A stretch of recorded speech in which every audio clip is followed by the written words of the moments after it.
Dos chicas holandesas ahorran durante meses. Quieren viajar a Panamá para ser voluntarias, ayudar, convivir con la gente local y aprender español. Un viaje con sentido, un viaje elegido. Lo que no sabían es que hay caminos que no figuran en los mapas, y pequeñas decisiones que cambian un destino entero. Bienvenidos a Relatos de la Rosa Negra. Historias que dejaron huella. Suscríbete, activa la campanita y acompáñanos en esta historia que nunca debió suceder.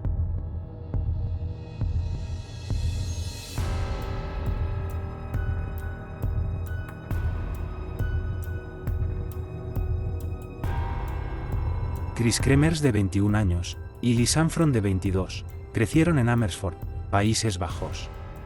Chris era abierta, creativa y responsable. Lisanne, optimista, apasionada y jugadora de voleibol aspirante. Chris acababa de terminar sus estudios en educación social y cultural, especializándose en educación artística en la Universidad de Utrecht, mientras que Lisanne se graduó en psicología aplicada en Deventer. Se mudaron a un dormitorio en Amersfoort, y ambas trabajaron juntas en un café-restaurante llamado In den Kleinen Hub. Ahorraron durante 6 meses para un viaje especial de 6 semanas a Centroamérica, con la ilusión de aprender español, ser voluntarias y contribuir con proyectos para niños. Era un plan cargado de propósito, de sueños compartidos y entusiasmo por descubrir nuevas culturas. Llegaron a Panamá el 15 de marzo de 2014, y recorrieron el país durante 2 semanas, antes de establecerse en Bajo Boquete, en la provincia de Chiriquí, el 29 de marzo.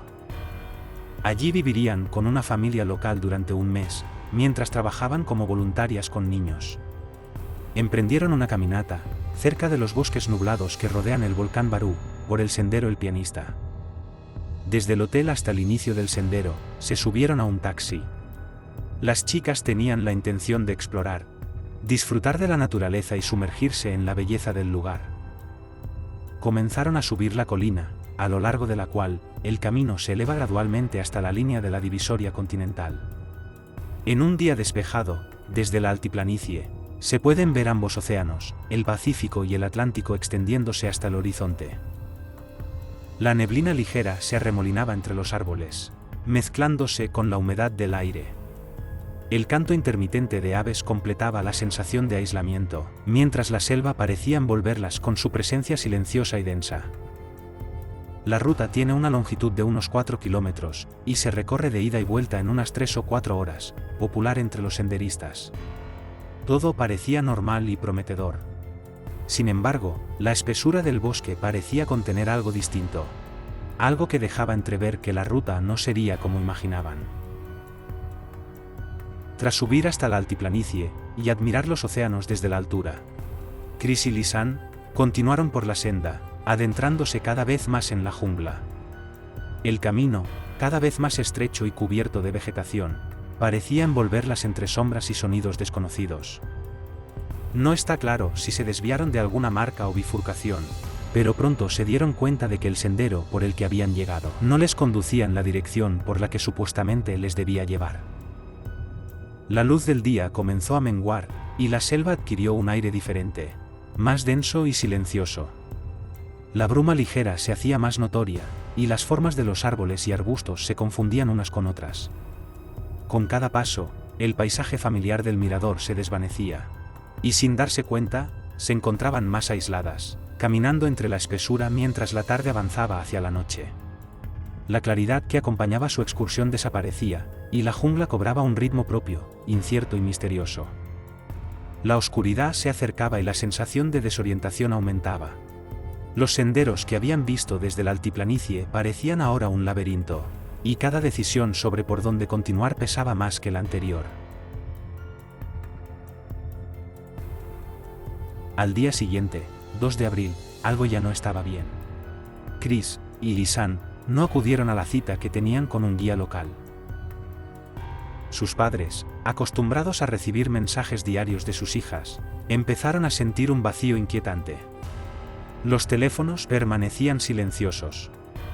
Cada mensaje que no llegaba se convertía en un pequeño golpe de alarma. Y la calma que había acompañado el viaje de las chicas se desvanecía.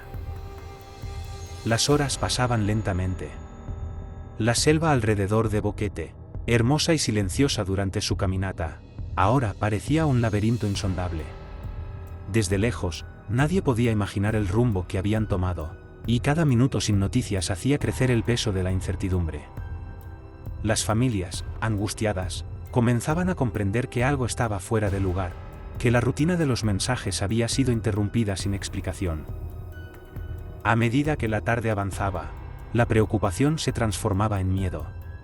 Lo que al principio parecía un retraso, o un contratiempo menor, empezaba a delinear la sombra de lo inesperado. Cada intento de comunicación que no recibía respuesta, intensificaba la sensación de que algo más profundo había ocurrido, algo que ninguna previsión ni preparación podría haber anticipado. 4 días después, el 6 de abril, los padres de Chris Kremers y Liz Armstrong llegaron a Panamá. Junto a ellos, viajaron detectives y policías de los Países Bajos, mientras las autoridades panameñas se unían al operativo sobre el terreno. Desde el primer momento, quedó claro que la búsqueda sería intensa. Equipos caninos, expertos en rastreo, y patrullas coordinadas comenzaron a recorrer los bosques que rodeaban Bajo Boquete, revisando cada sendero y cada rincón de la densa vegetación. La selva parecía expandirse sin límites. La humedad pegajosa, los árboles imponentes, y la espesura del follaje complicaban cada paso. Cada hora que pasaba, aumentaba la preocupación. El tiempo jugaba en contra, y con cada sombra y cada ruido inesperado, la tensión se hacía más palpable. Para incentivar cualquier información, los padres ofrecieron una recompensa de $30,000 por noticias que condujeran al paradero de sus hijas. La suma, considerable y extraordinaria, reflejaba tanto la desesperación como la determinación de la familia.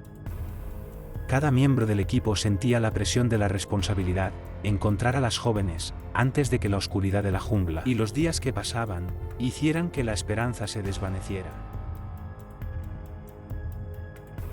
La mochila de Lisanne apareció a mediados de junio, hallada por una mujer indígena, cerca del río Culebra, en la región de Alto Romero, provincia de Bocas del Toro.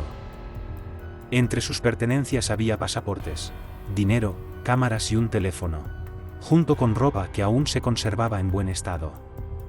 Todo parecía intacto, como si alguien la hubiera dejado con prisa, pero sin señal de violencia directa. Los investigadores descubrieron que el teléfono mostraba intentos de comunicación, con números de emergencia internacionales y locales. Cada intento fallido se convertía en una silenciosa evidencia de que algo había salido mal, de que las chicas estaban desorientadas, tratando de pedir ayuda mientras la selva las rodeaba. A medida que se rastreaba la zona alrededor del río, se encontraron indicios más alarmantes. Los pantalones cortos de Chris fueron hallados sobre una roca, en la orilla opuesta al punto donde apareció la mochila. Cerca de allí, se descubrió una pelvis y un pie dentro de una bota. Con el tiempo, los restos se multiplicaron. Al menos 33 huesos, dispersos a lo largo de la misma orilla del río. Cada hallazgo, aislado y fragmentario, parecía desafiar la reconstrucción de los acontecimientos. La confirmación por ADN fue un golpe definitivo. Los restos pertenecían a Chris y Lisanne. Los huesos de Lisanne aún conservaban algo de piel adherida, mientras que los de Chris mostraban un blanqueamiento propio de la descomposición natural. Un antropólogo forense panameño observó que bajo la lupa no había marcas perceptibles de violencia, ni de origen cultural o externo. La piel se había desprendido, y los huesos se habían descarnado de manera natural, sin indicio de agresión. Aquel hallazgo dejó a los investigadores y familiares con más preguntas que respuestas. Después de aproximadamente 2 meses de búsqueda, los restos de Chris y Lisanne habían sido localizados, pero los misterios que rodeaban sus últimos días permanecían envueltos en sombras, como si la selva misma guardara silencio sobre lo que realmente ocurrió. 5 años antes de la desaparición de Chris y Lisanne, en 2009, Alex Humphrey, un británico de 29 años, se adentró en la región de Boquete y nunca regresó. Sus pasos se desvanecieron entre la selva, y hasta hoy solo queda un silencio inquietante, que parece haberse posado sobre los senderos que él recorrió. Un mes después de que las jóvenes holandesas desaparecieran en 2014, Loretta Hinman, estadounidense de 47 años, fue vista por última vez cerca de su auto alquilado, que misteriosamente apareció intacto en su casa. La selva se la había llevado, dejando apenas el murmullo del viento entre los árboles, como si guardara su secreto. En 2015, la tragedia alcanzó también a Leonardo Arturo González, el taxista que había llevado a Chris y a Lisanne hasta el inicio de la ruta del pianista. Murió ahogado en el río Hualaca mientras esperaba clientes, siendo una de las últimas personas en ver a las jóvenes con vida. Su muerte añadió otra pieza de misterio que nadie pudo explicar. Posteriormente, 3 panameños, vinculados con un grupo local que las holandesas conocieron la noche anterior a su desaparición en una discoteca, fallecieron en años posteriores. Sus historias, cargadas de interrogantes, se suman al patrón de sucesos inexplicables que rodea aquella región. La ruta del pianista cambió después de estas tragedias. Desde 2016, los visitantes deben recorrer el sendero acompañados de un guía, o bajo su propia responsabilidad, en un intento de evitar que la densa selva vuelva a reclamar vidas sin dejar rastros. Aunque la investigación oficial concluyó en 2015, la historia no terminó allí. Fotos inéditas, diarios personales y recuerdos dispersos surgieron en Internet, ofreciendo fragmentos de los últimos días de Chris y Lisanne, y manteniendo vivo el interés por su historia.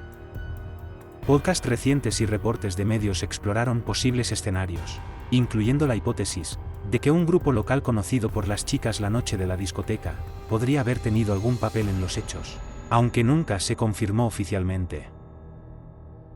Si consideras que historias como estas no deben olvidarse, suscríbete, activa las notificaciones, comenta y comparte para mantener viva la memoria de estos tristes sucesos y seguir descubriendo los misterios que la realidad aún no ha revelado.